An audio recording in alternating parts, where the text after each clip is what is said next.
What's going on, y'all? This is Mo.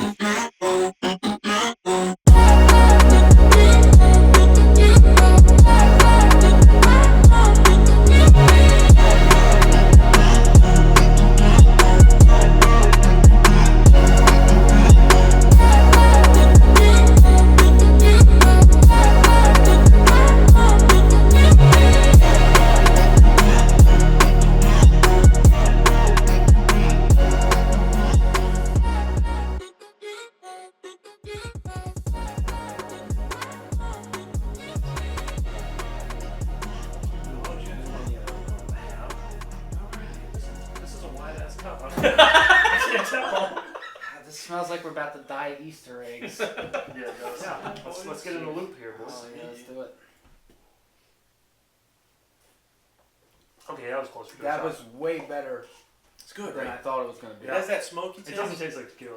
No, Wow. I'm not a huge fan of tequila, but I actually really enjoyed that. I actually have, before, I guess we could kind of consider this starting, but you have Crohn's as well, Cold open. right? Cool. Yes, No, I do. No, please. Then all that don't No, worry it's about bad for my image, my online image. We're opening with Just a like a shot of tequila. We'll be fine. But no, you have Crohn's as well, right? Yes, yep. So you do powerlifting or no? No, not powerlifting, but I do weight training pretty consistently. How long have you been doing that? Was it since 10, before you 12 knew you years. had Crohn's? No. I started after I had Crohn's, and after it was kind of well managed. To be honest, like I'm on Remicade, Okay. and that really, That works for you? yeah. So it's kind of been. I went through a run of that. Do you do any? Are you biologics? Yeah, I use Stellara. It's like a new auto injector. You shoot every 2 weeks or something? Every 8 weeks. Oh, that's not bad at all. No, yeah, it's not. I had to go every 6 weeks for a 2-hour infusion. That's what. But no, I was curious about your weight training and like dieting for that, because you got to eat, so you're not, or you don't remain in a caloric deficit, right? Like you. I used to be really into eating clean and keeping my weight down. Mhm. So I would just eat pretty much the same thing every day. So like chicken and rice, to be honest, oatmeal, really clean stuff. But now I don't really do that as much. I gained weight. I'm like 190, too heavy for me. But yeah, my diet's never really been restricted. To be honest, I just don't do popcorn. Can't do popcorn. That's bad. That's bad. Yeah, no, that's a really bad idea. Or peanuts or nuts. But outside of that, no, I just kind of eat whatever, to be honest. Okay. All right. Okay. Well, anyways, how did you get into FPV? And before you answer, let me preface by saying, don't tell me what you bought first. How did you hear about FPV?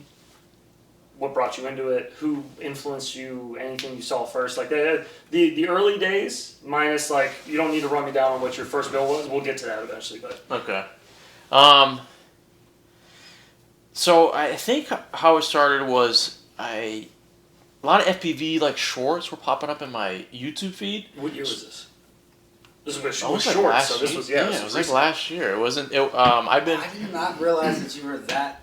Yeah, That's what I wanted to know, because I was like, crazy. I don't recognize the face. officially been flying since last September is when I really started to fly and when I got my first kit. Okay. But before that summer, I guess FPV would pop up on my feed, and I would see just shorts of people doing FPV. I was like, that looks like fun, and I never really bit the bullet. And I think it was Aviation had a really popular short. Yeah. And it was like in a park, and he like went down a slide with this like the 5-inch, and then he went in like a gazebo, and there was like a dude in there. Right. He's like, my bad. It flew out. Yeah. It just looked like a lot of fun. I was like, I'm just gonna try it. I bought like a $20 Amazon like non-FPV drone. It was like a little battery powered thing. Yeah. Fly around the house, like the dogs would like it, and I was like, it's kind of fun to do.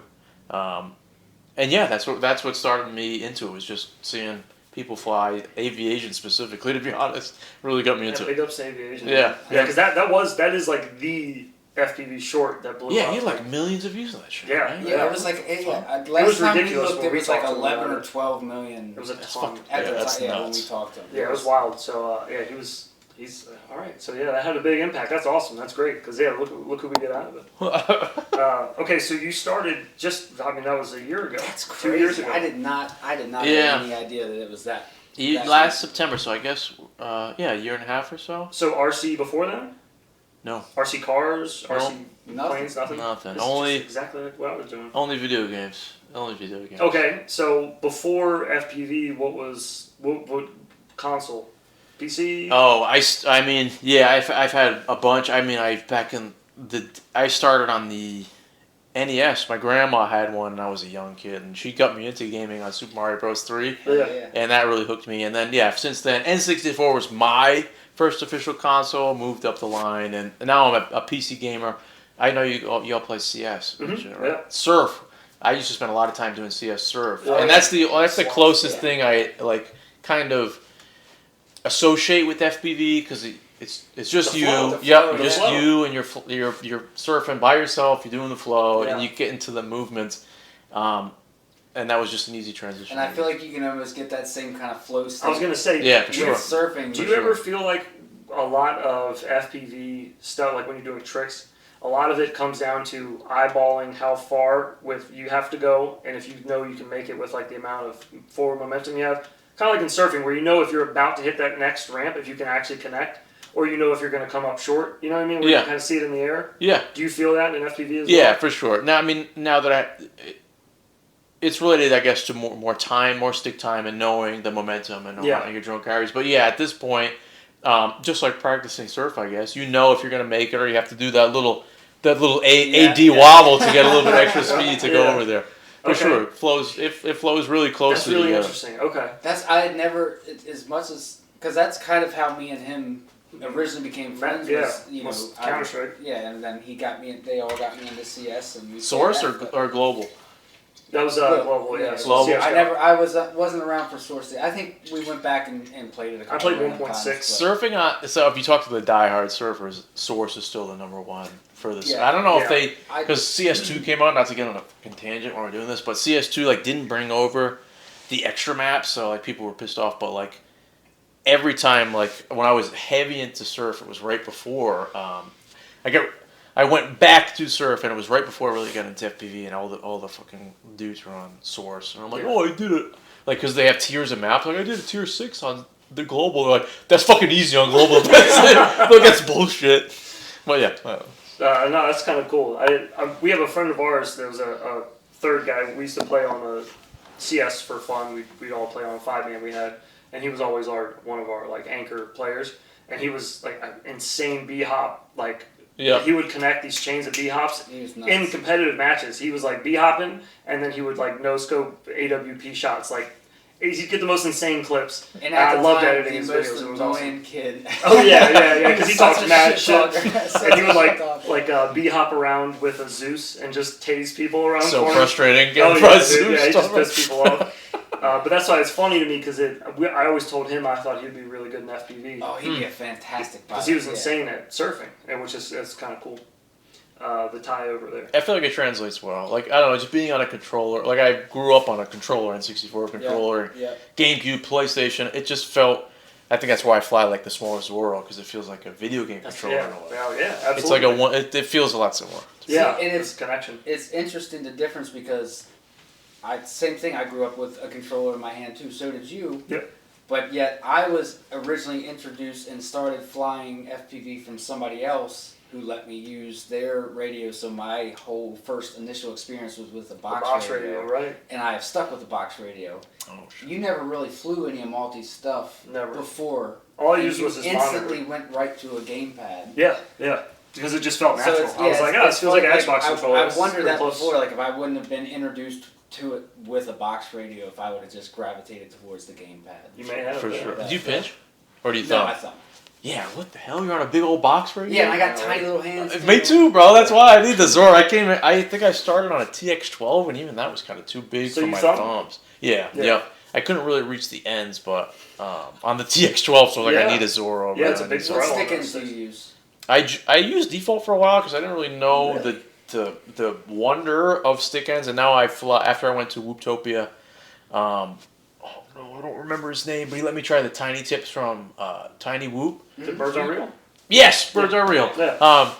He let me try them, and they were great. They felt a lot. They Yeah. felt a lot better. They like pierced my thumbs, but Once once I wear them down a little bit, they're okay. That's why I told him they need to sand them a little Oh bit. I my was like, god, oh, man! sharp, I was doing dude. sim with them, and I gotta take a break. I was Yeah. Velocidrone training for this race, and after like an hour or so, I'm like, I'm in pain. I have to Yeah, stop. it hurts. Yeah. Is that what you use? Yeah. Yeah, see, you'll have to film. I use the Grand Lotuses, which they're not the 3D printed, but they're like a wider, like it's a convex with a concave center, Okay. and I can fly. Like that's one thing I never have issues with. Yeah. Now I don't have any. Sounds I like don't I'm use gonna the tiny tips anymore. I use them to try them out because Jesse sent them to me, and I was like, these cut into my thumb so bad. So sharp. Yeah, I have to Yeah, try really those sharp. if you want to Yeah, give them a try. yeah, no, yeah.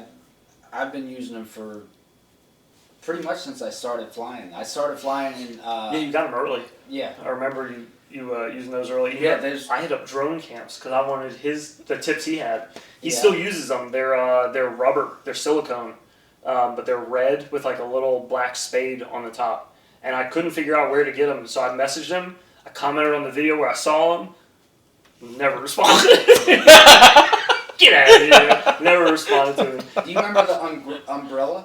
The umbrella stick-ins? Yeah. They were basically like a PlayStation joystick controller. Oh, They okay. were Yeah. just big, There's a round, dome. convex I mean, dome. Yeah. I feel like my thumbs get a little sweaty though, so I almost kind of need that grip. Yeah, a little bite. Because I don't like have to readjust mid-flight and then it's So kind the ones that I use, they have the grip on the side, like on the outside rim. You'll have to. I'll grab my radio after we're done this. Yeah, to film because I love them for thumbing. Yeah. So like slip a little bit and then you get to the end, it's like Yeah. rock But solid it's at that like point. it's like for racing, because one thing with racing, now that you're getting more into racing, I'm sure you found it, is your thumbs, once they start to kind of slip off mid-flight and you're in the middle of a race, it's kind of hard to adjust them. But these, you can it's a little easier to slide your thumb back into position and get that grip back. Yeah, true. Because I do know. I mean, I do notice even on Velocitron, if my thumb gets out of whack, I'm kind of stuck in there.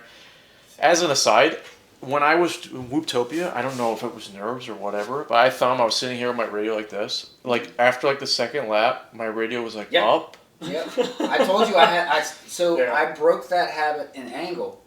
And then when I switched to acro, I started finding myself doing the Dude, same why thing. does that happen? It only happens when I race. Yep. And it's almost like I know it and I can't stop and I'm like this and it No, hurts. no, for Like real. I'm just You can't fucking get- myself over. I don't know what the Dude, fuck's happening. I'm telling you, it's a real thing, and it's something. Like I said, I broke it in angle, so I know it's possible to break. I've gotten better at it, but Jesus, man. Like even if I consciously, I'm like, oh, look, I'm like this, like flying away. I can't stop, bro. I got one more lap. I don't know. It's weird. Do you find yourself moving a little bit when you fly as well when you're racing? Maybe I don't know. I actually don't know. Do you move it all when you're normally for like freestyle? I don't know. Yeah, I actually sure. don't. Maybe if I'm about to hit something, I know when I'm gaming, I do. Like if you get shot at, Yeah. Oh yeah. do a little dip. But maybe Yeah. I do that. I don't know. I actually don't know. Turn your head away when Yeah. flashbang. Yes. yeah, I'm all over the place. Yeah. He's all. I over did it, know. I especially when he races. I actually did notice that, even on Australia. Yeah, I'm all over. When he the place. freestyle, well, that's the thing about when he flies in Velocidrone on stream. Sometimes he leaves it full screen, so you get a great image of him. in the stupid. He's really feeling it. Yeah, it's Just It's you're so getting funny. you're getting part of the flow, I guess. Okay, so anyhow, so you started off, you said, with like a little cheapy drone, flying around. Yes. Dogs liked it. Yep. What was like the first real whoop you got into, like micro you got into? So, at when I started flying, I thought that if you're flying a whoop, it's because you're training to fly a bigger drone. Like I thought the Sure. end goal was to fly a larger drone. So I was like, I'll just get a ready to fly kit, start there, and then work my way up. I think it was a Tiny Hawk 2. That's maybe? that's a common one for a lot of people. It's like the white controller, the white goggles, Yeah. and the It's little like where quad. the ducks are kind of all molded together. Kind of thing. Yeah. Yep. It's a pusher. Yes, it was a Yeah. pusher for sure. And like it was a horrible controller in retrospect. But at the time, I was like, yeah, it feels like a game. It looked like a game controller. Right. Yeah. Of course. And I started with that because it was cheap enough, and I was like, maybe this isn't for me, so I'll just start there. And I started flying it inside, and it was more difficult, obviously, than the $20 like you know what I mean, like I don't know, Auto leveling. yeah, basically Yeah. stuck in horizon mode type Sure. of quad.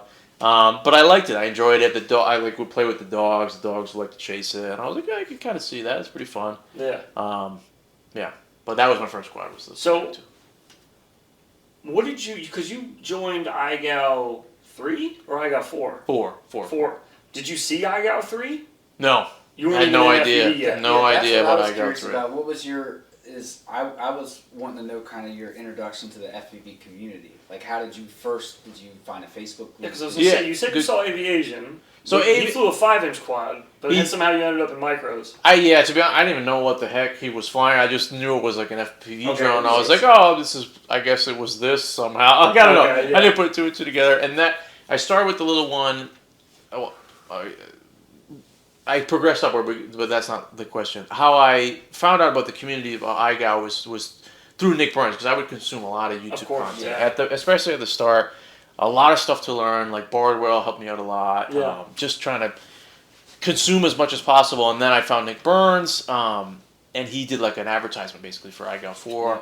And okay, yeah. So basically, the first time that we saw Mo was on a pie chart that Dan made of that's where true. and numbers came from. Yeah, that's right. He made us a pie chart, like, these ones came from Nick Burns' video. That's these right. ones came from Infinity Loop's video. Yeah, that's right. That's crazy. So you were one of the Nick Burns ones. Yeah, yep. He was like, "Yeah, I encourage you to join." He's like, "There's a lot of prizes." I'm like, "Oh, let's give it a try." Like I wanted to do it.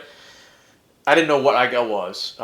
He said it was a freestyle competition. Nick Burns said it was a freestyle competition. Like, it would help you learn, help you improve. I was like, might as well just do it. Like, I didn't think I would really even fare well in it. You know what I mean? But yeah, gave it a try, and it was a lot of fun. Yeah. Because you went pretty deep into iGal. Yeah, I got enveloped in it for sure. It started. I made it to the finals. I don't remember when exactly.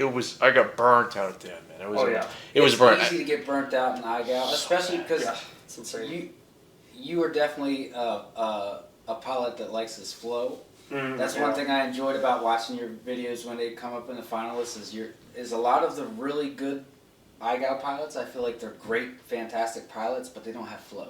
They're good at maneuvering. Their trick execution and everything is fantastic, but like as far as like flowing and putting some kind of true freestyle element into the video, it wasn't always there. It's not the same. But yours always had that, and thank you. I feel like that's how both of us fly, and both of us kind of got burnt out of iGal around the same time when we did it. So. Do you remember what place you finished in?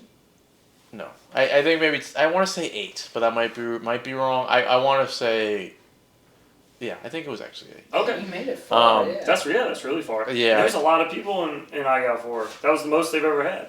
Yeah, there was a lot of people, a lot of fun. It really was, and you're right. Especially toward the end, it was more about execution. I love all the pilots that made it far. You know, they're really talented pilots, but it wasn't the flying that I enjoyed, I guess, as much. It's not why I got into FPV. It definitely can get a little kind of Simon Says-y. Yeah, or just it feels like grinding, really grind. Yeah, for sure. You know what I mean? And that kind of wore me out. Super grateful for it. You know, it really kind of. Oh Jesus, that was the mic, wasn't it? Holy shit! Oh my God. You're good. It really got me introduced to the scene. I met a lot of cool people through it. It taught me a lot. It really did. And yeah, super grateful for it. Won't do it again next year, but I told Dan, I was like, I'll help any year, anytime you want, but I'm never competing. Doing it again, bro. I'm so happy being a judge. Oh yeah, it's great. I would love to be involved in any way possible, but that would be great. We'll talk skills. Okay. But yeah, super fun. I loved it. Okay, so it was more of aviation. Just in passing, you see this, and that gets you into the hobby.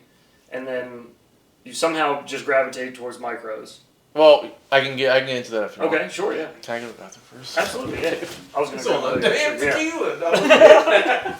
You're drinking enough tequila to make you have to piss? That's insane. That's my second bottle, bro. So I started with the Ready to Fly kit, and at that point I thought micros, whoops in general, were just stepping stones to larger quads. So I got the next quad in their line, which I think was a tinywhoop Freestyle 2. Yeah. Which in retrospect was a sick quad, and I wish I didn't get rid of it. But I was like, that's the next one I got. I remembered it was super hard to fly because that was the really first quad I was trying to do acro on. I remember taking it outside trying to lie to sight it, just immediately crashed. I'm like, this is harder than I thought. Spent some time with that, got decent at it, and I was like, okay, I'm done with that. Now in the next one, I went to a 3.5. I think the Crux 35 was my next drone. Yeah.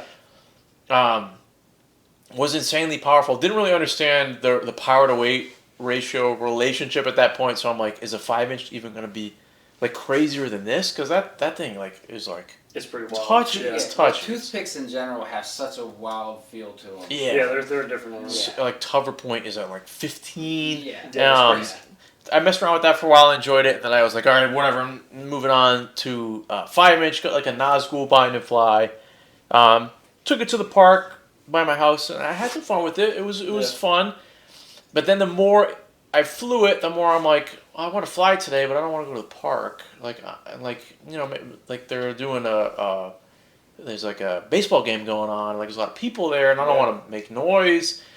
And then I started going the other way. I was like, maybe I'll fly in the backyard with Tiny Hawk 2 again. And like I started going back down. And iGao is really what reintroduced me to whoops, showed me how much that they are capable of. And in doing that, like I brought my whoops out to different places and always got good reaction. I've never had a negative reaction to this day, anybody in public, to the whoop. Like they'll see me flying, they'll see it, they're like, oh, what's that? That's cool. Yeah. It's just a good vibe. It really is. There's nothing scary about it. Yeah. Right. Yeah. And you can still experience, to me, that what I got into FPV for, the joy of FPV, and that is just flying or seeing things in a different way, and you can still experience that with whoops. But now there's no danger to it. It's friendly. There's like you can do it anywhere. And that's where the heart of it is. Put all the batteries for it in your pocket. Yeah, Just walk outside. Exactly. I was gonna say I would argue you could experience more with a whoop because it opens up so much more available spaces for sure. Yeah, that's true. Around people, like when I went to Iceland, for not to get on a tangent, but I went to Iceland and we were in the city in Reykjavik, and like there was a church, and I wanted to fly it. I was gonna fly with a 5-inch at 2 a.m. Like, what the who's doing that? But like, right, it was really disrespectful. And then with the whoop, you can't even hear it, and you can still get that experience, and it's a little whoop. Yeah, you know what I mean. So yeah, thankfully the iGao really is kind of reintroduced me to how great micros could be. Okay. And then through that I found Nick Burns, a lot of other micro creators. So yeah. Okay, that's awesome. That's really cool. So yeah, it's like everything that was set up to grab people and bring them into the hobby that we've been trying to do. It seems like it's working. Yeah. Because you're here. But iGao's always been one of those things. Nick Burns is one of those people. I think helpful. Aviation's that short that he did that blew up. Yeah. To the magnitude that it did, definitely was one of them. Yeah, captured like the magic of FPV. You know what I mean? It did. Yeah, like the fun that you can have. Yeah. It's like not all nerve wracking, boring DJI like hovering, taking pictures. Pan camera down. Yeah, exactly. Right. Yeah. Okay, so same like waterfall dive shot. Oh yeah, 1,000 times over. Same waterfall in every goddamn video. Splash with a beach cave and So you finish up iGao around in the finals. We'll say since we don't remember exactly in the finals, and then after iGao, now you weren't doing like review type videos before then. I don't think so. I think I started leaning into that. Well, I didn't really know what I didn't find, I guess, myself or what I wanted to do with YouTube. I was experimenting with it before I even started. Like I was doing just random videos in the backyard of like different micro quads. Like here's the sound of like I don't know, just random stuff. Yeah. And I didn't really find my place until, I guess, about when iGao was ending, or toward the end of iGao. I was like, I kind of like these videos because, one, I can help people. If I'm buying quads that people may be interested in, and I can give them an opinion on it. I can also showcase my freestyle a little bit, because I like to fly. I like to show off those flights a little bit as well. And, yeah, it just kind of clicked. It just kind of felt right. Okay. And then as far as a day job mixing with that? Sorry? As far as a day job, mixing with like flying and editing? Oh, yeah, not really. I mean, I work full-time for the Navy base in Rhode Island, so that takes up a decent amount of my work week chunk, and then I have to fit in the editing and flying around that, which is usually in the PM or the weekend, so it's kind of a full schedule together. It's hard to get a video. I like Nick Burns pumping out like multiple videos a week, like being a family dude and having a problem. I'm like, where are you getting this time, man? Yeah. He's up all odd hours of the night. Yeah, he pops into our stream in the middle of the night and he's up editing and. Yeah, so. He's gonna get up at like 6 a.m. next day in his work suit to go to work. I'm like, I couldn't do it, man. Nah, yeah, he's a machine when it comes to that stuff. Yeah, it's hard to find that balance It really is. Yeah, it's tough. It really is. Yeah, but you haven't been having an issue so far as with getting into editing and working full time? No, I mean it's pretty. I would like to have videos out more frequently. Like I like to take my time and fly the thing that I'm reviewing for like a decent amount of time prior. So between At the least time, one pack. yeah, At least for one, usually right. usually more than one pack. Yeah. So by the time I get like the flights in that I want and to feel comfortable like saying what I want to say about the quad, Yeah. filming and editing, it takes like multiple weeks for me. Sure. Yeah. Which is kind of crappy, but It's. I mean, it's not. So to put out a review where you actually put in that many packs, and spent that much time with the quad, put it through that many paces, that takes a lot of time. Yeah, like, it does. You're not going to churn out videos at a drone camp's pace, putting in the kind of hours that you're putting in flying them. yeah, And that's something I had to come to terms with as well, making videos on our channel, was that I was trying to do the same thing. I'm trying to keep up with like Nick Burns. I'm like grinding. I'm like, how is he doing all this? yeah, man. And I mean, he flies a lot. He flies a ton. But I mean, he really leaves no gaps in his day for like anything else besides like work, family, fly. Work, family, fly. There's like not a lot of downtime. Yeah. And I guess I enjoy my downtime. Yeah, too much. and me too, man. I'm lazy. I need a couple hours a night to unwind, even play a couple of video games still. Yeah. And yeah, man. Yeah, just relax a little bit. Yeah. Yeah, I need to chill for a bit. Yeah, no, I feel that. I feel that for sure. Okay, so why get into YouTube though? Why get into making the reviews in the first place? I'm always interested in creating content. Like I like to record my flights and watch them back. Even before I was making YouTube videos, I would record my DVR, my crappy DVR, and just watch it back because it helps me improve as a pilot. I like this, like seeing what I'm doing. I can think of what I can do better, and vice versa. And I've always been, I don't know. I've always been driven to share my opinions. I guess I don't know if that's a bad thing. Like I like to talk. yeah, I guess in a yeah, respect. So I was like, maybe I could be helpful here. Like I could at least, instead of just putting out flight footage of myself. That's kind of nothing wrong with that. But I don't think that I have the most interesting flight experiences. Like I'm not going to extravagant places. Sure. And being interesting enough on that aspect. So I'm like, might as well help people. Like I like building quads. I like to get into the intricacies of building as well. So I'm like, I might as well just share that information. Yeah. Share my flight footage and just try to connect with the community. I don't know. It feels part of what came to me as I continue to fly FPV and be part of iGal and be part of streams and things is the community is great.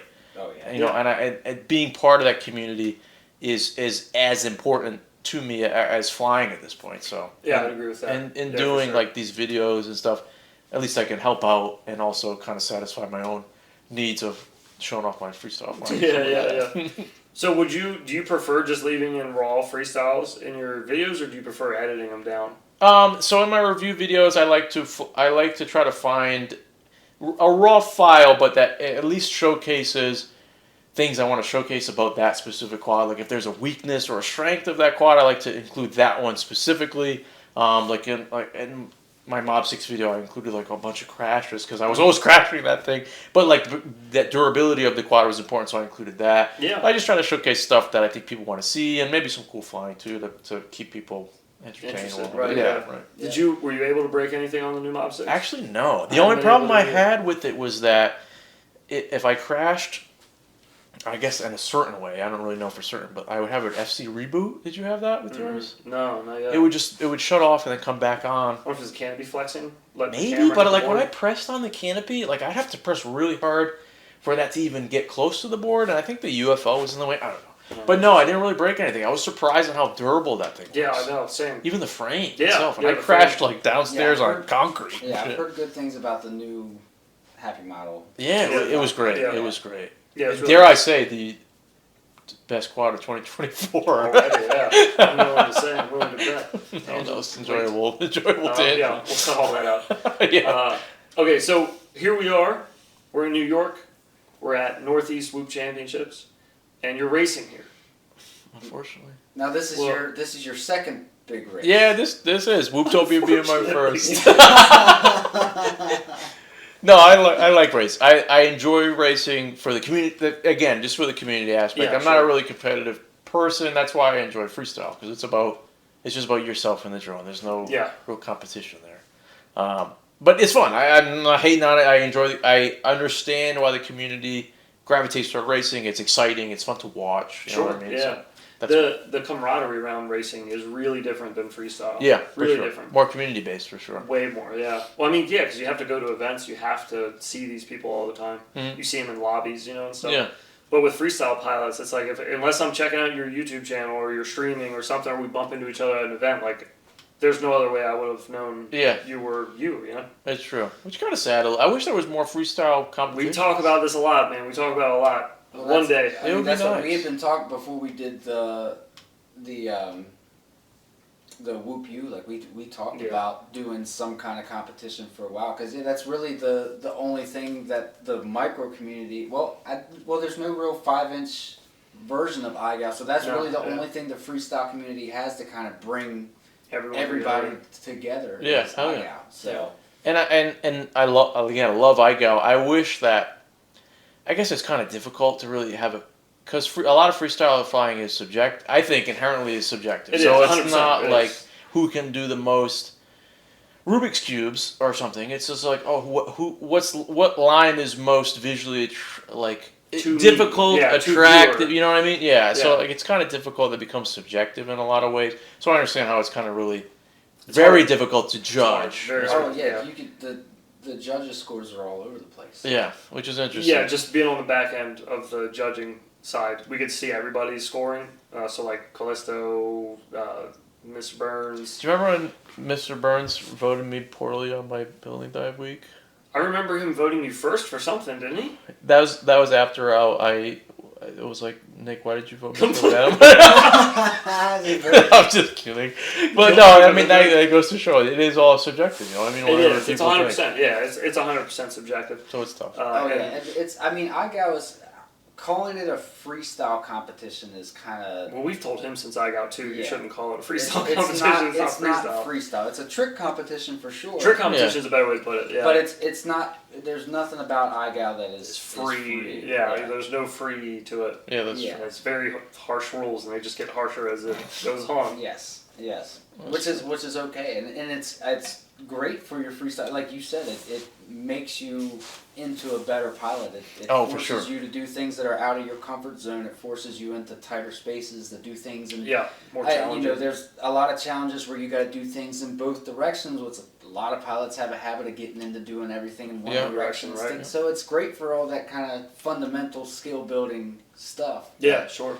And it got me out of the house, which was kind of nice too. Like it encouraged me to go places, like fly at a jungle gym, or like go to like this beach area. That, like it got me out and it got me flying it. It's super invaluable, and all but respect to Dan. And it's hard to really run that competition. Ton of work. Oh my god! Every week he's got to review X amount of video. Like, I could never.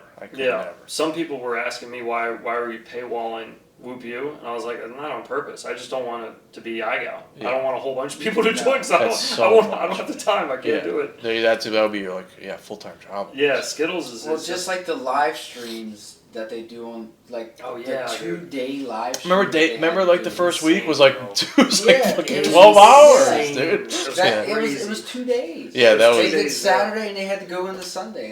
It was nuts. I remember, although as someone who just started, like iGal was super attractive in that like everyone's video gets seen, so like your video is gonna get watched. Well, that's why they do it. Yeah, which is really cool. Like having all these special guests, like Nick Burns was on, Zotek was on, y'all were on. Yeah. It's cool. It really is cool. Yeah. It's just a lot of work. Yeah, it is. It's a ton of work. Yeah. On both ends, on competitive end, it's a lot of work. It just gets harder, and on the host end, on Dan's end. Yeah, sure. But so anyway, so you're here. Why racing though? Just because? Just the camaraderie? Like why are you here? Why for the race? I enjoy racing casually, in all honesty. Like I grinded the Velocidrome track out a little bit to get familiar with it. Yeah. I think racing is like to be a good racer, to do a line, to do a lap well, is satisfying in its own way, like almost like freestyle. Yeah. Just the grind to improve that is not with me. Mind I don't numbing. have. Yeah, I don't it's have that mind type of numbing. thing. Yeah, we got a lot in common besides the crumbs. We got a lot. Yeah, for sure. I just his mind. He was like, oh yeah, I flew the track 38 times. Like I can't. I could do 3 maybe. Yeah, I'm out of there. Once I get if I shave like a second off and then I'm grinding for anything less, I can't do it. But I understand the appeal to it because it does feel satisfying. Absolutely, yeah. No, I definitely see the appeal to it. But like the reason I'm here was at Whooptopia is mainly for the community, the camaraderie, just meeting people, having fun, that type of thing. No, that's great. And then hopefully in and out the race as fast as possible. Eliminated from the race. What class are you racing in? I don't know. Is it based on qualifiers? Oh, okay. Qualifying, yeah. Where do you think he'll end up? Have you seen it? Yeah, gee, where do you think I'll end up? I think. I think you can qualify elite. I don't think so. I was in Whooptopia. Whooptopia. Because you and Calista, him and Calista both did good. I think it was in advanced. I think there was 1, 2, 3, 4, 5 groups. I was in the third. There was. So it's hobbyist, advanced. No. It was hobbyist, enthusiast, advanced, pro, elite. I was in advanced in Whooptopia. Shouldn't have been there. I don't know how I got in there. But yeah, I mean, I don't really mind where I place. I rather be placed lower because I feel like it's more the same vibe that I have. Yeah. More relaxed. Yeah. But yeah, it's just fun. It's just a good time. Yeah. Well, I'm gunning for you either way, whether you're gunning to win or not. Yeah, try to fuck with people's channels or something. Like power on one, but it Mo takes the lead. Try to distract him. The turn up. Either way, it's gonna be a good time. Yeah, for sure. We're all gonna be hanging out before, during, and afterwards. Yeah, so. I'm looking forward to it. That should be a good time. That's it. Okay, so this is. When is this? When are we gonna release this? I might cut this part out. It's funny, you were just talking about IGAL and how it kind of forces you to go outside of your comfort zone and push yourself. When I was flying in here earlier, and the lamp you just smacked, it's a little closer because I moved the chair back because I was diving through the lamp and I wanted something to land on when I came out, so I wanted that there. But you can hit that with a 75 and it's fucking awesome. I saw you when we were upstairs. We were upstairs racing and we were picking up him on R8 down here. And me and E-Doc were sitting there watching the fly. I was like, oh, he's getting ready to dive the lamp. That's a tight gap, dude. That's pretty sick. I've only gotten one clean one in reverse, and I was going for a second one. That's when I interrupted. Reverse dive? Yeah. Okay, that's pretty sick. Nose up dives are so much easier. I guess so, because you stop. Yeah, just hover over it. You go straight down as opposed to arcing your shot up and over. That's true. I noticed that there's no screens on the window, so I was like flying out of the room, and like there's some like that's what we. Their racetrack upstairs. I walked in there for 1 second. There was like 8 gates set up on a bed. I walked out. On the track, you go out the one window and then back through the other window. That's and pretty back sick. To the start. Yeah, that was neat. I hit the windowsill once and crashed down to the ground. It's a pretty sweet setup. There's like little, I don't know, awnings? Yeah, I was like trying to dive between the building and the awning, but that's the tightest dive that I got. That's pretty fucking tough. I hit that one outside too, yeah. Jake is here. You met him, right? Jake FPV? It's probably. I'm so bad with names. A tall white man standing next to me with glasses on. Okay. And Infinity Loops hoodie. Yeah, I think I saw He said he was hitting Matty flips through that earlier too. I was like, oh, dude. Yeah, we gotta fly more. Yeah, we do have to fly. We need to. Oh, they're leaving tomorrow, aren't they? They're leaving. Yeah, I don't know what time though. I think tomorrow. He said he's gonna stay for a little bit of the racing. Yeah, because our qualifying's not till 3. We should do like a little where will we whoop. Oh, that'd be fun. Get him. We and should Jake. go. We gotta go next door to that. That shopping center has so many gaps. Well, then we'll do a where will we whoop. We're like, all right. There. That place, there's a lot of spots in there. There's like a gazebo, there's like a park area in there, there's a lot of shops. Yeah, there's tons. It's all just right there. I would definitely be. I spotted an open ladder access to the roof. Oh, we on your stream, right? Yeah, and it's open on both ends though. I'll bring my beat up route for that one for sure. Yeah. All right, so speaking of whoops, if you had to choose, there's no ifs, ands, or buts. You got to pick one or the other. Is it 65 or 75? 75. But, okay, now considering those don't fly, why do you choose the 75? So you're a cinematic pilot as well. Only cinematic pilot. So the 75 has more weight, which I actually like. I know that's kind of weird for whoop pilots, especially racers. But yeah, it carries more weight outside. It gets blown around less. It carries more momentum for throw moves. And I guess my flight style in general kind of leans into more of less punchy, like lightweight type of quad. Yeah. So 75 for me for sure. Okay. Who are some of your like whoop pilot influencers that you've seen that you think maybe influence your style? So the first pilot that influenced how I wanted to fly was actually Drib. Drib from Rotor. Drib, sure, yeah. He has. I would love. probably say the same. I was gonna say, yeah, He's got me into him. I love that type of flow style. I don't like the fact that he uses stabilization. Not that I'm a purist when it comes to that type of thing, but that type of flying, that type of less punchy, more flowing. Carving. Yeah, it reminds me of surf. Or reminds me of kind of what satisfies me in flying. So he was one of my early influences. When I found your channel, your flying and your flying coach, you really resonated with me. I like that type of style. And that's kind of it. I mean, as far as whoop pilots go, like aux plumes and that type of flying is insane. The higher camera angle that I'm used to, so I don't know if I can emulate some of that stuff. But any type of flow pilot is kind of what it kind of meshes with me well. Okay. Do you find yourself, like, as you've went on in FPV and kind of developed your own style, do you find yourself watching less just straight, like, freestyle edits? It's kind of bad to say, but yeah, I don't watch a lot. I feel like that's kind of the natural. Once you start getting your own, I don't want to watch too much of somebody else and have their style influence what I. Yeah, like, true. You know what I mean? Like I like. It's nice to get inspired by these pilots that have more experience, and then you kind of take like, I like this about this pilot, like that about that pilot, and then you fly yourself and see how you fit into that mesh. And yeah, I agree with that. You know what I mean? You kind of become, or you want to be your own style. You want to be your own pilot. Yeah. I mean, it's not like you stop watching freestyle, but you stop seeking out that type of content as much as you.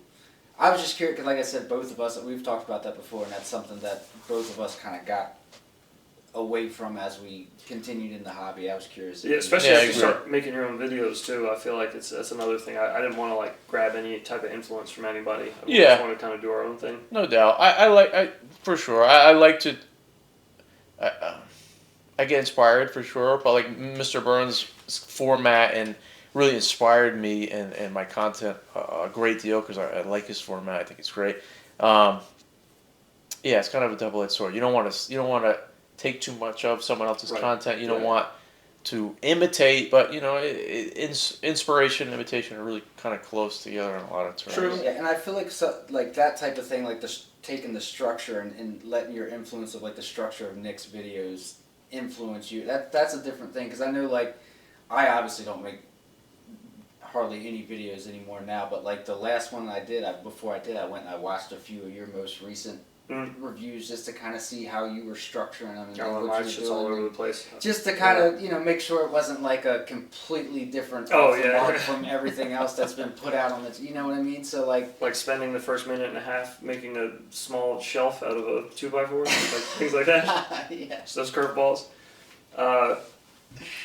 Yeah, no, that's a good point though. That grabbing some type of inspiration, it kind of gives you a jig to follow, a guide so that you're not all over the place. Like when I do videos, and they're just. No, yours not all over the place. There's a lot of editing that goes on there. When I'm recording a lot in between that we don't see. Yeah, it's all over the place, dude. Yeah. I record for 3 Playing hours. Yahtzee or something in the middle of the thing. No, I record for a long time. How long would you say you record? I record like some of my intros on my phone, and my memory fills up sometimes. Oh, man. So I have like 10 iterations because I'm like, I wanted to touch upon something that I forgot. Like I don't have a script or anything when I record these videos, but there are things that I want to mention, and I just try to remember them, and sometimes I don't. Yeah. And I'm like, I really got to mention this or that, and like I kind of said that weird, and like I don't like, you know what I mean? Exactly, so I just go back so many times. Okay, so yeah, that's not just me. I was making sure. I always feel like such a weirdo when I'm doing like my 30th take of something. Yeah. I'm like, I should just send it. I say it'll be fine. Nobody will even notice. My fiance is like, hears me say the same stuff over. I'm like, are you okay in there? I'm like, I'm doing something. Leave me alone. Do either one of you ever like go back and redo like whatever you recorded first after you've went through the rest of your shit? Yeah, absolutely. Like, I get through the rest of my stuff and it's like, well, now I'm much more comfortable. My intro was so damn awkward. Yeah, my intro was Let stiff. me go back and redo that. Yeah, now that I'm fluid. Now that I've also thought, like, because I'm the same way. I'm terrible at like bullet point, because I record in front of my computer, so if I got a bunch of stuff on my monitor, it just lights up my face. So I try to keep that stuff off. And then you're doing this. Yeah. While you're talking, and it's. Yeah. So. Yeah, for sure. But yeah, I try to remember, but yeah, it's definitely hard. And by the time I've done the rest of the video, then it's like, well, there's like 3 more things I should have said in the beginning. Yeah, I know it sucks too, Take because those again. gotta set up the camera again. I'm like, God darn, gotta clear my desk off to make it look somewhat presentable. And not like I live in squalor, like my desk usually is. Oh yeah, off camera on my desk is a fucking. Yeah, it's atrocious, dude. I have to like do part spreadsheet. How old are you?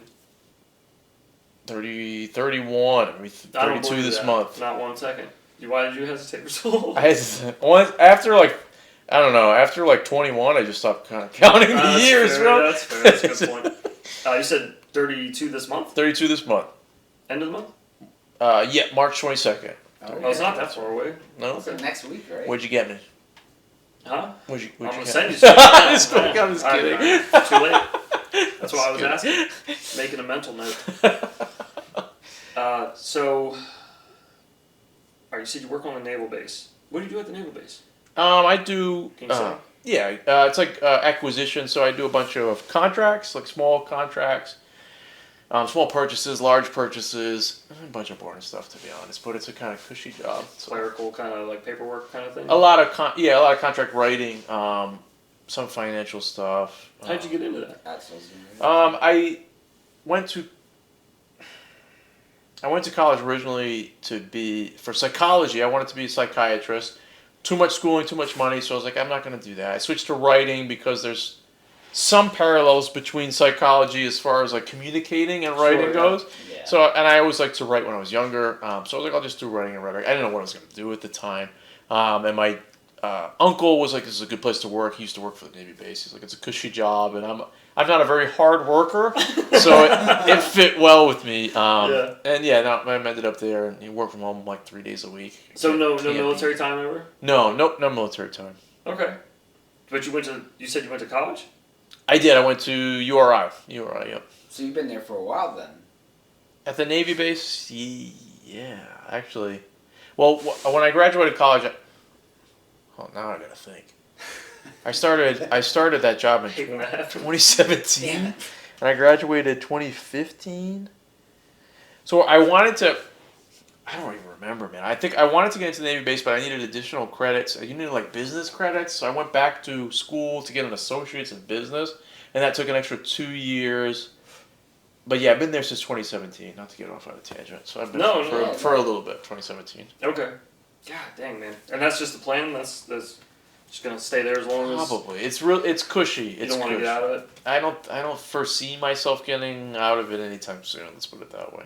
If anything, I go to like a yeah, exactly. If anything, I would try to go to like a so when COVID, I don't know if I could say COVID online because then you get blasted if you say that.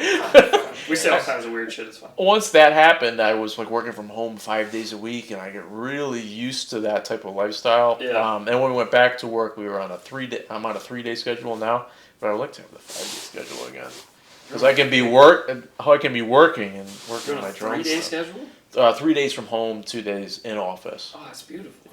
It's pretty nice. I want it so bad. And you're trying to get back to 5 days? I would like to get a 5-day at home schedule. I want it.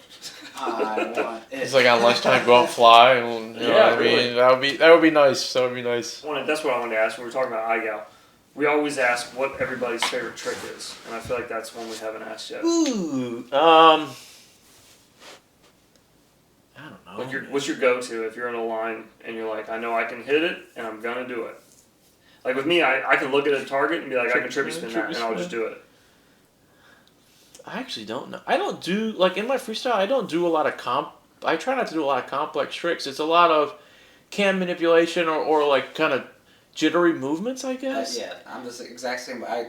say all the time, I could feel like I could do like an entire like a minute and a half, 2 minute freestyle video and do like 2 or 3. Yeah, tricks. like no legit tricks. I feel the same way. A lot of it's just kind of how you move Flowing from object to music object. and yeah. If I had to pick one, maybe a split S, man. In all Yeah, honesty, it's- or like maybe a power trick. loop, maybe, but split like just it's more about the flying. For Yeah, me, you know what I mean? yeah. Well, split S is one of those things I always said. I always made it as a joke, but I would always say like the Ladrib, he knew how to split S. Yeah. Like that was the only thing he knew how to do. Like it was a joke. Oh. That was the only thing he knew how to do. Because every video you see it's just split S. there's like 2 dozen split S at least. Yeah. And me flying tiny whoops and always thinking trick, like from iGal, watching a 5-inch pilot fly like that, I was like, you gonna do anything or? What's he doing? You're just kind of moseying around a lot. Like, yeah, just meandering around a parking lot. You're gonna do any flips or tricks or? Yeah. But to But me, no, you don't need it. What Yeah, makes something like that more interesting, I like a lot of like speed changes. I don't like just the Right, one yeah. constant speed. I don't like that. I like a lot of slow down, a lot of stalls and fast forwards and rewinds and stuff like that. Well, you like that sabangy bangy shit. Not as much anymore. I don't. Well, that's a lot of that. That's a lot of the fast, slow, Yeah. I kind of speed change shit. I would say I'm like a pseudo like I kind of have a pseudo spang style because I'm not anywhere near as talented as the good spang pilots, but I like that cam manipulation in a lot of ways. Like it because like what attracted me to spang and these pilots is they're in like a cornfield. Yeah, They're in the middle of nowhere, but they make you want to watch the video because of what they're doing with the cam. It's almost like 3D in a way, where they're manipulating just basic flying, but just it's like perfected. Like when I fly my 5-inch, not to continue to ramble, but like I just want to go to I would go to a field and just do some inverted stuff, just play with the camera, and that just is fun for me. And it's like kind of risk free as well. He's a big open field kind of guy too, like with flying. We always used to make fun of him. We would drive around looking for spots to fly, and he'd be like, "Ooh, is that 2 trees in that?" Y'all see that field over there? That one tree? That's sabangable. I don't know if you ever watched Jacuzzi J. But he's Australian, right? Yeah, he's Australian. He's done a couple of videos. He's fantastic. If you like that type of like camera manipulation, flowy. But he does a lot of like proximity with it too. He's I really enjoy his flight style. But he does a couple of like sabang related videos, and it's just him so the whole funny. time with sabang, sabang. I'm gonna start whispering that under my breath now when I fly whoops. Oh yeah. Oh yeah, we've hunted. There's We have to do it all the time. It's hard not to do it now. But you got to do it when you're doing like a barrel roll, just an open air barrel. Sabang. Oh man! So a less intricate pilot, more flow camera manipulation. So it's not so much about how the quad's moving; it's more so how it's being interpreted through the visual. Right? Yeah, I would agree. Those you say with your style. Yeah, for sure. How important is music to you with a freestyle edit? It's very important. I don't choose my music prior to flying. I did that once for one video because I wanted to try to match up a couple of my movements with the music, and it didn't not work. But it just, I don't know. I don't like to fly like that because anything that, not to get, I don't know, too heady, but that kind of confines you in a way because it's telling you what to do and when to do it. Putting reels up, yeah, exactly. So I had to avoid that. So like when I do a line and I'm like I liked the way that felt, like the way it looked, I will spend a good amount of time finding a song that fits that vibe, I guess. Sure. Yeah. So it is important, but yeah. Would you say that sometimes you've spent more time looking for a song than you did actually flying? For sure. Okay. For sure. We used to joke about it that. took like 40 minutes sometimes to find like a proper song to fit up. But then once you get that song and it clicks, and then like you watch it and it's like 30 seconds later, and like one of your moves match up with the song, it feels so good. There's It feels so good when you're just I'll just like throw on like if I got like a general idea of like the type of music I want, I'll throw on just like a random playlist and I'll just edit to it. I'll start clipping out my stuff, and when you hit that one song where you're just watching some of your footage, you're just like, there it is. Yeah, that's similar to what I do. Stank face. I'll go on like a radio channel or whatever. I usually do like either synth, like house type music, or even like lo-fi type of beats because I have it playing in the background while I'm watching my clip, and I'm like, that kind of feels. How that kind of fits the vibe of my video. You know what I mean? Do you listen to music while you're flying? No, a lot of times I don't. I think I listen to the quad a lot. I like the sound of the quad, and like without that, like if I'm flying outside of my line of Earshot. sound, Yeah. earshot, actually it's harder for me to fly or like to gauge. Ditto. Yeah. Some of Hearing that the stuff. motors is a big part. Yeah, One earbud. That's what I do. That could be good. I do one earbud. I have Raycons, so I do the awareness mode. So if I'm flying on this side of my head, I can hear the quad. It like turns the music down. okay. And then I leave nothing in this ear, so I can always hear, like, if you bend a prop or whatever, you can hear like that. You know. I might have to try that because I Yeah. do Give it a like whirl. the vibe to, Yeah, to give the it a whirl. music. It changes. It gives your brain something to flow with. You know? Yeah. Like it kind of gives you a soundtrack to go with it. Yeah, for sure. I always Yeah. recommend it if people are like, I'm having a hard time like finding. Not that you have a hard time finding flow. Like that seems to be your shtick. Is like you're good at flowing, but it could help. Could elevate. Yeah, for sure. Could make it way worse. For sure. A couple of times I went to like the park with my friends and they'd have like a boombox on and maybe not music that I particularly mesh with, and I'm just like, can you turn that off? Yeah. No, but I maybe if understand it that was for sure. maybe if it was music I vibe with. I Yeah. would rather have nothing than somebody else's Yeah. playlist that I'm Yeah. not down with. Yeah, no, I get that. Yeah, try it. Yeah, it's I a good idea. recommend it a lot. For sure. That's one thing that I use a lot that I find a lot of people don't use, which is crazy. Yeah. But most people say the same thing. I want to hear the quad. I do too. I totally agree with it. Yeah, I it's just important. I think learning to fly in the sim, I always had music on because I was on my computer. Mm. And then I went to go fly for the first time like IRL. I flew like 20 hours in the sim before I flew IRL. And I was like, I can't. Like something's missing. Yeah. I like can't. I'm stiff, like on the sticks. I like have there's no groove. Yeah. Or anything, you know. Yeah, it's a good idea. The one earbud, I haven't really tried it before, so that's a good idea. Yeah, give it a whirl. Yeah, I also, as far as like being able to hear your quad, because like that was one thing that messed me up racing live, was you The can't sound really, of everybody you can't else's really quad. hear. Yeah. Yeah. So yeah, I winded up like on Velocitron. You can set your sound setting to be on the quad or on the starting line. So I have it set on the starting line, so that's what once they take off, that's all you. Oh, hear. it like fades Yeah, out the yeah, sound? you can I didn't hear it know when that. It comes back to the starting line, but like when I get on a freestyle map or whatever, I don't hear it at all. Interesting. I don't hear the Okay. quad at all. Yeah, it is interesting. I mean, I guess that's kind of true. Like even when you're out flying, like if you're flying a whoop and it's out of your earshot, you're not really hearing it. Yeah. Yeah. So I guess that makes sense, to be honest. It fucks with me though. Like when I'm flying on stream, if I'm in the basement, it's one thing. If I fly up in the garage where it's out of earshot, Yeah. I undershoot my power, Yeah. slam into Yeah, the ground, see, and that like, doesn't affect me. That's Yes. one thing. That It's doesn't interesting. It's What so does weird. affect me is when you're flying like a 5-inch and you're like a little ways away from yourself and you like punch out at all. And it's and delayed. The delay. Yeah. The delay. I did that a half second ago. Why is it only showing up? But yeah, that is true. I rely on the sound of that full motor sound to kind of help me out. Yeah. Interesting. No, it's very useful. As far as the motor sounds, it's useful. So I get why people would want it.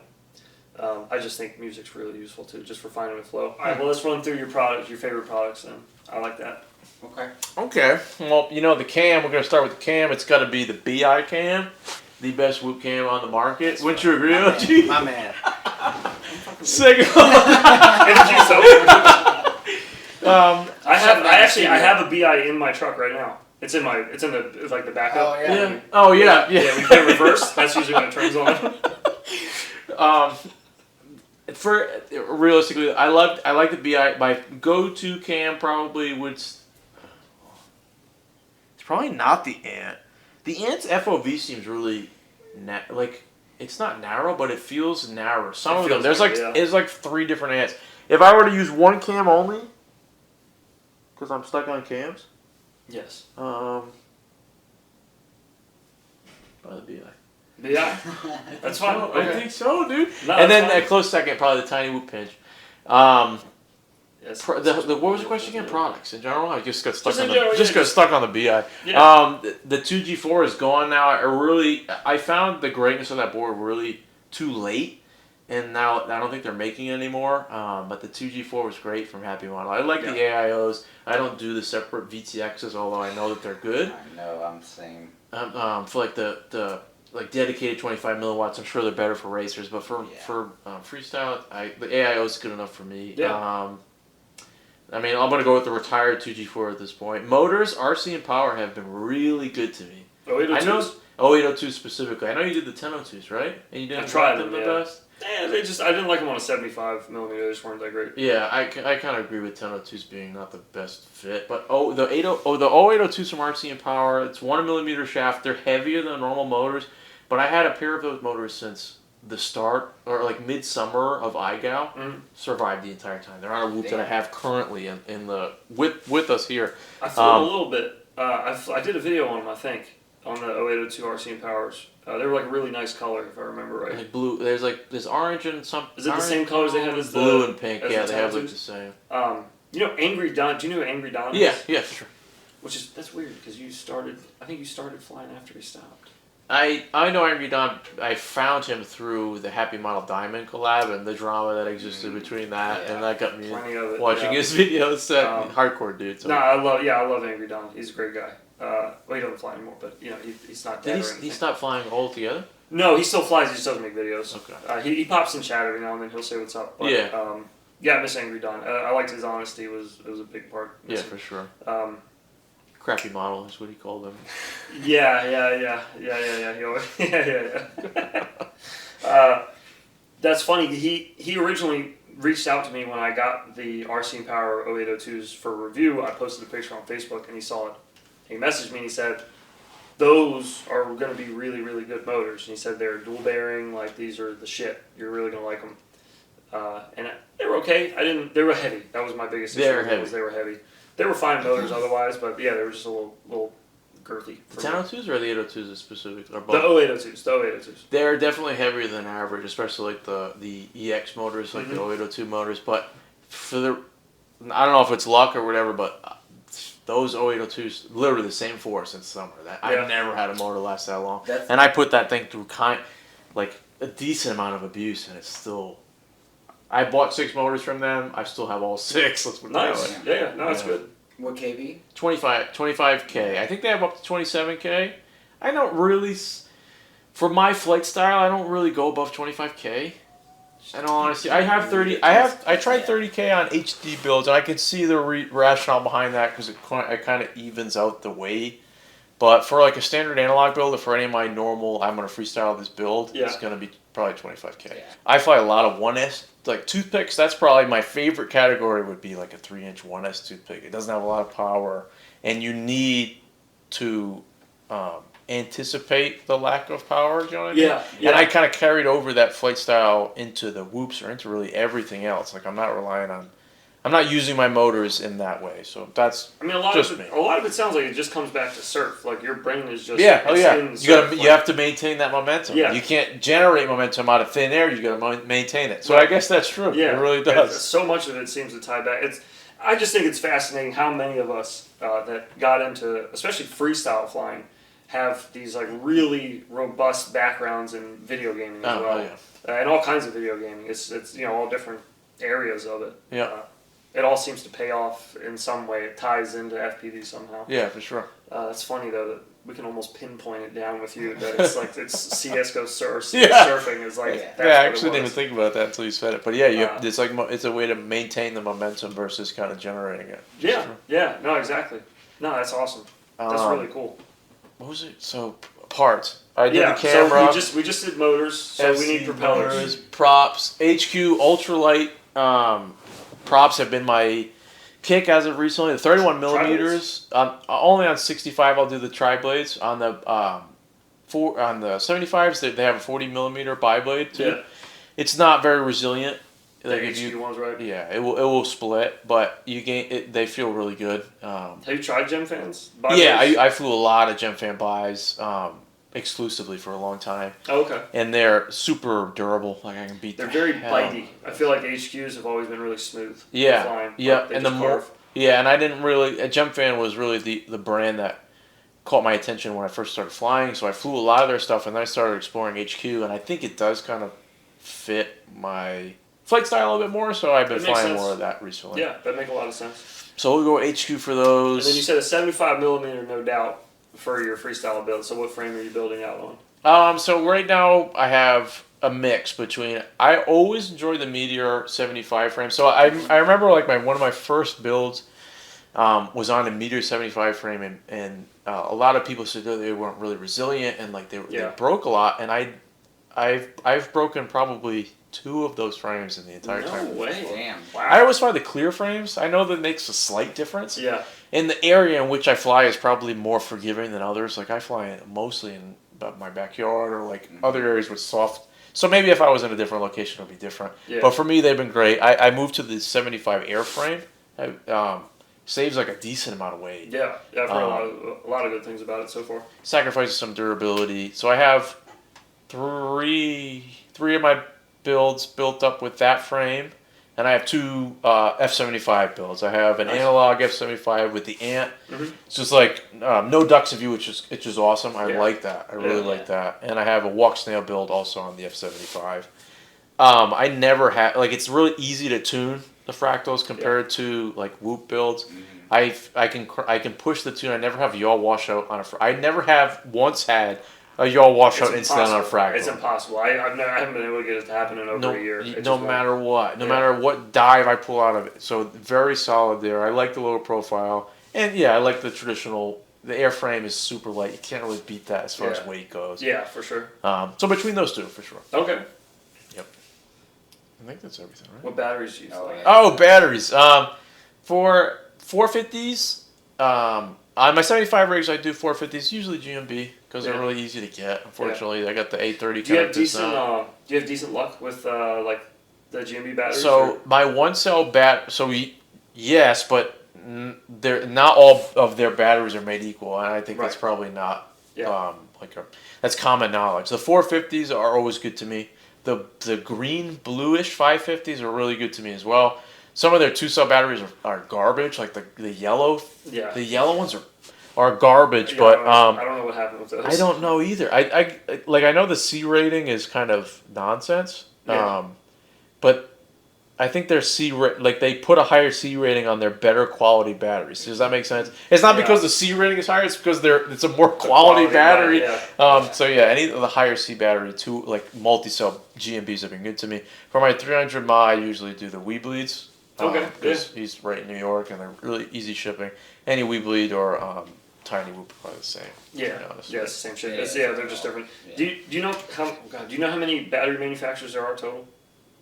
Like what, 2 or 3 max? 3. Yeah, there's 3. So every battery you see came from one of 3 places. Yeah, just with different little names. Yeah, so when people are like, these are special, they're really not. I give them a little kiss before they can't be that special. Some of them have the freshest cells. The freshest. The freshest. So Jake was just telling me earlier, because he just got the GMB 550s. Did you have a direct BT2 plug on? No, so I use a lot of the pigtails, to be honest, on my 75s. Yeah. Only I'll do the stick batteries on my 65s, which I have only a handful of. But specifically the green ones, because I make a 530, and it's not bad, but like the 450 is like almost equivalent, if not better than the 530 yellows. But the 550 greens are good. Or they're green or blue. They're like a greenish blue. Yeah, those have been really good to me. I use those on my toothpicks a lot too. Okay. Yeah, because he was just showing me one. He said he had there's like a black sleeve and then the BT2 plug that sticks out the top. Or there's an A30 or whatever. I forgot what he had. But he said the collar came off, and so that the plug went down in. He had to take the whole thing off and like glue the plug back into the... They're 2 separate pieces. Horrible. The sleeve and the plug are 2 separate pieces on it. Oh. So if you smack hard enough into the plug, it'll go into the sleeve, and then you can't plug in. So he said he had to take the whole top off and re-glue it to stick back up. What a pain in the butt. Yeah, I usually don't repair my batteries, to be honest. Neither do I. I don't mess with that stuff. Just charge them and throw them in a bucket. Yeah. I had like a 6S. If a lead breaks off and it looks a little sketchy, I'm just... Yep. See ya. It's gone. Discharging you. Goodbye. Yeah. Trying to fix it. I remember I tried to fix it once and a spark came out when I touched it. I'm like, nope, done forever. I'm never trying this again. I don't want that to go off in my face. Yeah, I'll fix balance leads. Like I had 6S batteries. Like I was sloppy with plugging it in. The balance lead gets cut by proper whatever. I'll fix that. But I'm not. As soon as I see a spark, I'm out of there. And stuff. No, I'm out of there. I'm all set. Or people that are ripping apart batteries and like building 6S. Yeah, I had a 4S that showed up with a dead cell, so I made a 3S out of it. Send that shit back. Put my surgical mask on and put my bomb shelter. I was gonna say, bomb suit on. Fuck that. Yeah, no, I don't. that's the other thing with whoops too. It's just there's so much less sketchy to work on In general, and deal with and everything. I don't got to worry about. You don't have to taking take your props off, right? Yeah, I always anytime I'm doing anything, I know you don't use Betaflight. Do you use Betaflight? That's another good question. Do you use Betaflight? I do use Betaflight a lot, and I've been I like tuning at this point. I've been getting into it. I don't black box tune. I've been meaning to get with Brandon Baked Beans in order to learn about that. Yeah, he'll show you the ropes. Right now, I just really tune off of feel, and I'm okay at it. But I kind of like that aspect of flying.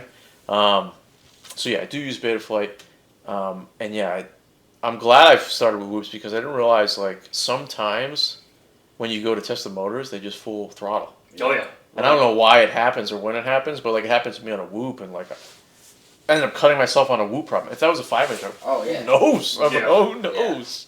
Somebody in our server just had a quad fly into the ceiling when they were working on a 5-inch quad.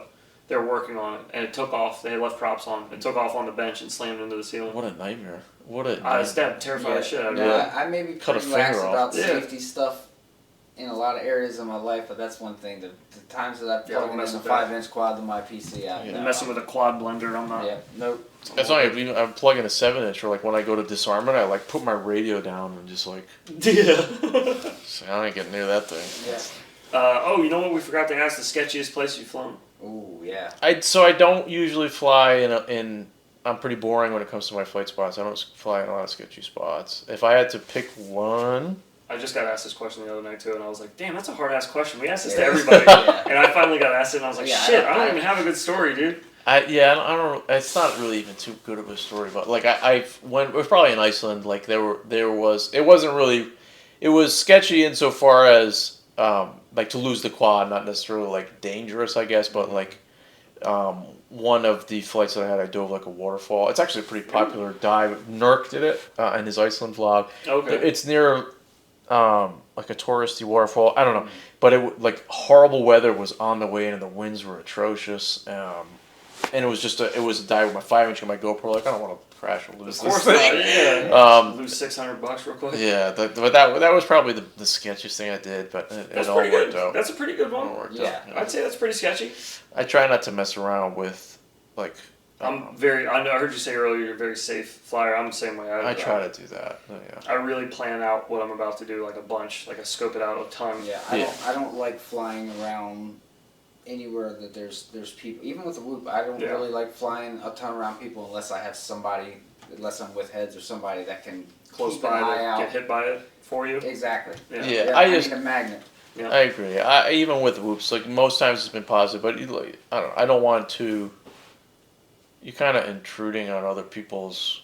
Like if you're at a park, right, and you're flying a 5-inch around people having like with their kid, it's like it's obnoxious. It's a little bit. Yeah, you're ruining. In my opinion, so I try not to do that. Yeah, no, that's a good rule of thumb. Anyways, it's like if you think it would piss you off, then maybe don't do it to someone else. Yeah, that's a good rule. That's why I don't fly at cemeteries. Not to get into a whole debate. No.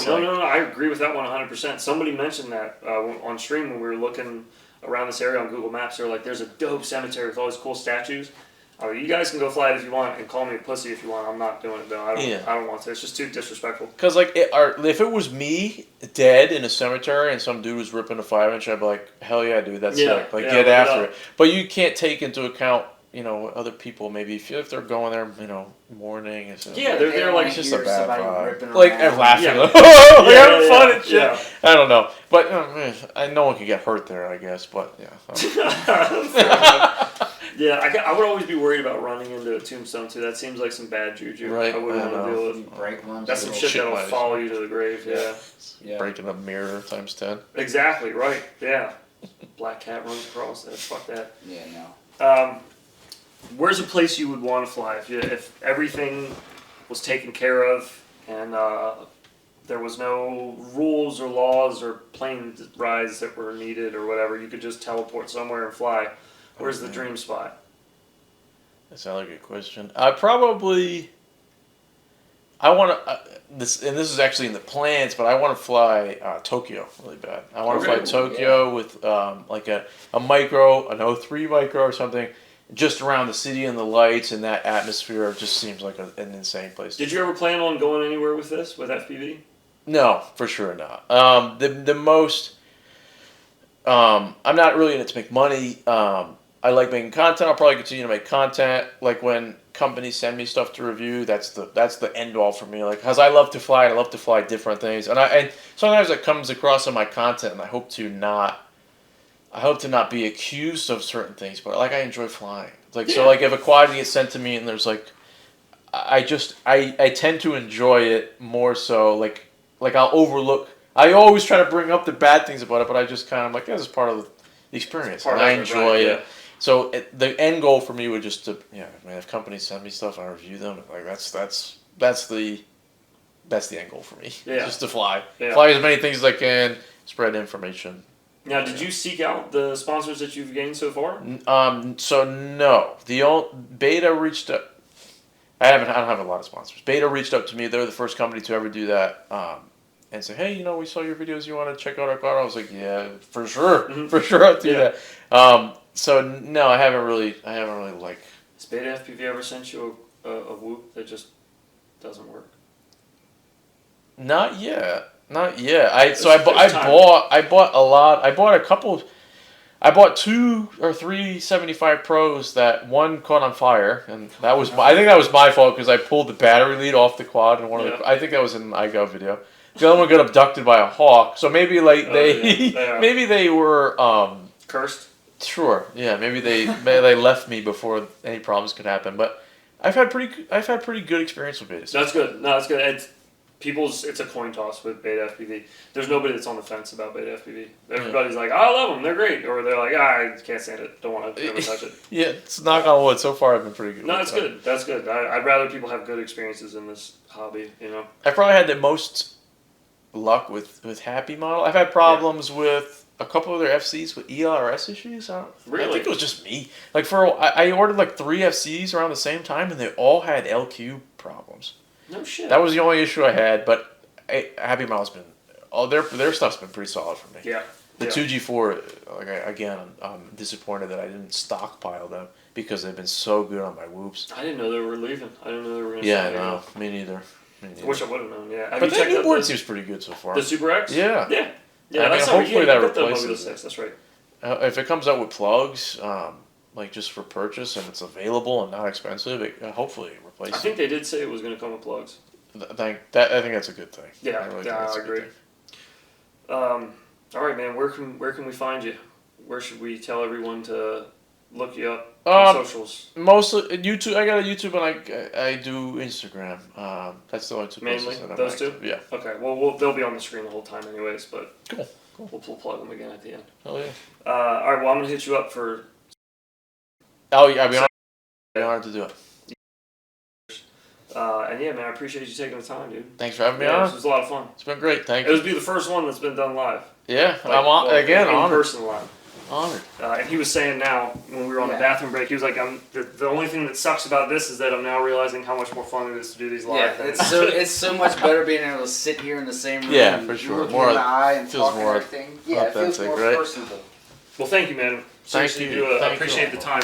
Absolutely, man. I was honored to do that. Hope to fly with y'all tomorrow. What are you guys doing tomorrow? What time do y'all flying? Yeah, hell yeah. Flying whenever they're We're in the same heat, we right? qualify in the same group. 3 p.m. Yep. I'll try to get. I mean, I'm not an early riser myself. Maybe I'll No, try not to either. get 9:30 or something. But Yeah. definitely hit me up. I want to clickbait y'all asses. Yeah, for sure. Nah, I'm in it. I'm down.